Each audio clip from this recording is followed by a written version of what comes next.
Visakhapatnam SK షిప్పింగ్లో గత 16 సంవత్సరాల నుంచి మేము మోటార్ ట్రాన్స్పోర్ట్లో పనిచేస్తున్నాం. మాకు వాళ్ళ నాన్నగారు చనిపోయేసరికి వాళ్ళ అబ్బాయి మొత్తం కార్మికులందరికీ బయటకు తొలగించారు. కార్మికులు మొత్తం 127 మంది, అందులో 60 మందికి సెటిల్మెంట్ చేశారు. మిగతా 67 మందికి సెటిల్మెంట్ చేయమంటే మేము అతని కోసం గాలింపుకి విజయవాడ, బందరు, కోసూరు, హైదరాబాద్ కూడా వెళ్ళాం. హైదరాబాద్ వెళ్తే మమ్మల్ని ఇక్కడ పంపించి మీ అందరికీ పరిష్కారం వైజాగ్ వచ్చి సెటిల్మెంట్ చేస్తానన్నారు.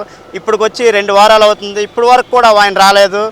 ఫోన్ చేసిన మన యూనియన్ నాయకులు ఫోన్ చేసిన ఎవరు ఫోన్ చేసినా సరే వాళ్ళు స్పందించట్లేదు.